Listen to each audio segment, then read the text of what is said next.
Hey, it's Ember, and today I want to talk about the intersection between embodied truth and collective truth.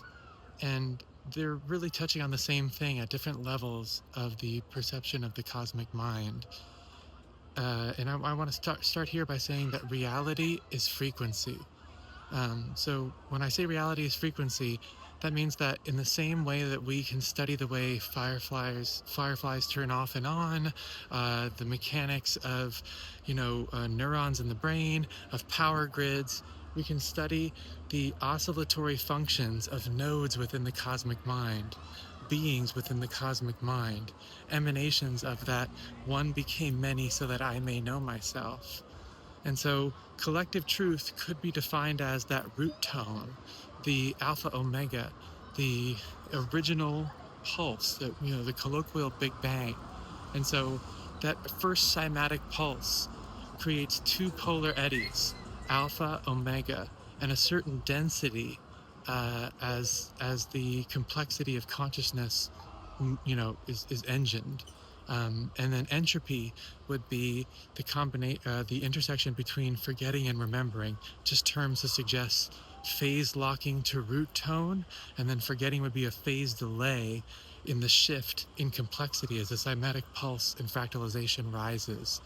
And so, again, your sovereignty, your clear signal is based on your ability to, at every stage of consciousness, at every stage of complexity, let that light all the way through. In other words, consciousness is never created, it's only reflected. And so when it comes through us, if we distort it in recursion, in idea, in concept, in myth, in narrative, it's almost like the coupler of our consciousness as a nodal point in that cosmic becoming is coupled, is imprinted in our 100 billion neuron system to recursion, to the cultural matrix, to ideas upon ideas upon ideas, which are like stained glass and don't allow for us to perceive the clear signal of reality. Undistorted sovereignty is born of undistorted signal. So embodied truth is saying, as a nodal oscillator in the cosmic becoming, my being is phase locking to collective truth, to root tone, to alpha omega, to allowing the clean signal of reality to come through my vessel, be imbibed and reflected, an emitter and a transmitter, a transmitter and a receiver of frequency.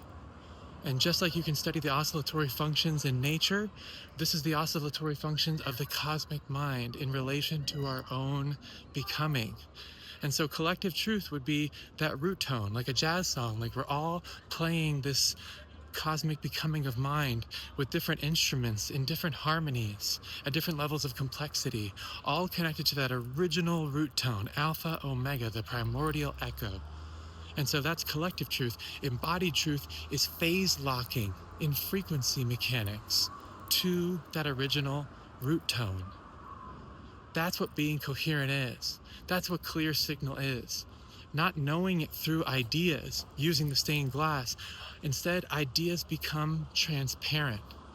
It's not that you lose the previous stages of consciousness. It's that you make them transparent. In other words, the signal does not get caught. Your coupler of oscillatory function shifts from being the attractor being recursion, the becoming of mind through I think therefore I am, the butcher, the baker, the candlestick maker, the cultural matrix. In other words, you're not coupled to those societal functions in ways to harmonize your being. You are now coupled to frequency itself. Feeling is frequency. Embodied truth is the highest truth, the most clear signal, the most undistorted sovereignty. And how do you achieve that? By phase locking to root tone, by feeling reality so clearly that you navigate it in a way that brings harmony intrapersonally, interpersonally, and interbeing harmony. So here I am talking about the intersection between embodied knowing and collective truth. Love as structure.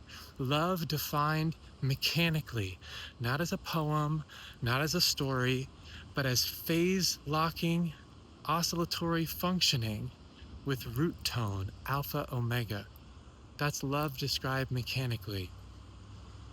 Flame then, as I describe it, as I've described it in my songs, would be undistorted sovereignty, emitting undistorted sovereignty in the nodal field of oscillatory being, oscillatory nodes, in a way that when they hear that same, when they feel the frequency of that coherence, they have two decisions. They can either put their head in the sand and run, or they can, in their own sovereign way, enter into the following process: decentralized minds of humanity, collectivizing at higher and higher levels. That's the true progress of evolution.